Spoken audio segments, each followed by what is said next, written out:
James Lynch here with Sportsnet.ca. I'm with Thiago the Pitbull Alves. Thiago, how's it going? Back at 170 again? Must be a way nicer fight camp this time around.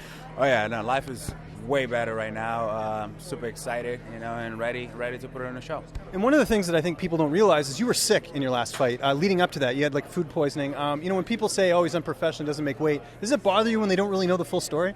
Nah, it doesn't bother me. They're all spectators, they don't know what goes, behind everything, So I don't judge, I just focus on what I gotta do, and unfortunately I couldn't do it, and maybe it was a blessing in disguise, and now I'm back to welterweight. I feel great, and ready to go.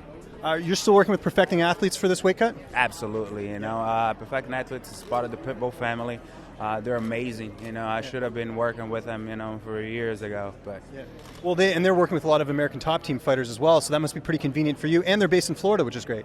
Yeah, that's one of the main reasons, I first decided to work with them, because they're in Florida now, so it makes everything easier for me, And besides, they're great people, Yes. I love hanging out with them, There's always a good energy around them, and they're great at what they do.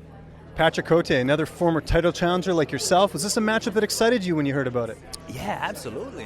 Cote, it's a veteran. It's been around forever. And it's always good to throw down with another very well-known fighter. Yeah.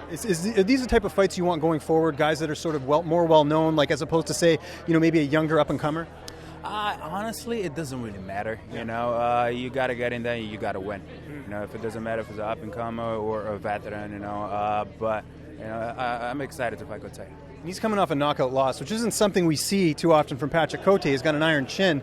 Do you feel like you have the ability to knock him out as well, despite how tough he is? Absolutely. I got power on both hands and both legs, knees and elbows, and it's just a matter of touching him there. I don't think the chin is what it used to be, and I'm excited to test it out.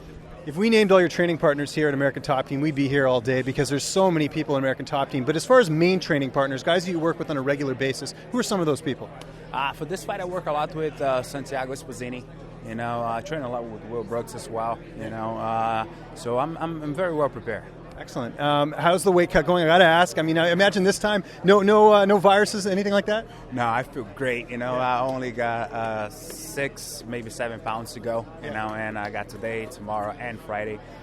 This has been great. It's been a great training camp. It's been a great weight cut so far. Michelle's taking care of me, and I feel great, man.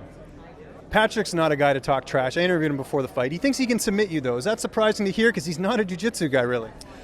Yeah, a little bit, but you gotta have something in mind, once you ask to fight me or to fight anybody, so good for him.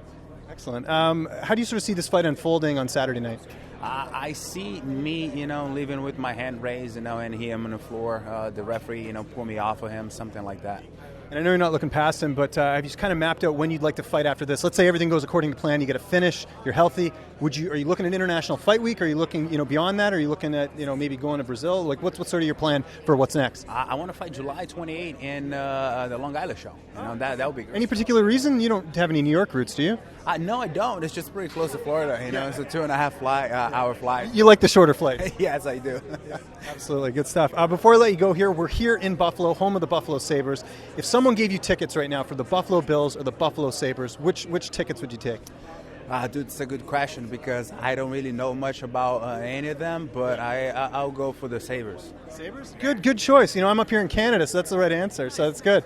Hockey is a really good live sport. Have you ever even seen like a game on TV? Because they got the Panthers in Florida. Yeah, I actually went to a Panthers game before. Really? Yeah. What did you think? You thought it was good? Yeah, very exciting. Yeah. Do you find that seeing it live has made you, kind of appreciate the sport more? Because a lot of people say they can't watch it on TV. It's too fast. Yeah, I think, once you see everything live, it's definitely a different feeling because you get a little bit of the energy, of the arena. So I really like that. Best of luck on Saturday, Thiago. Appreciate it. Thank you.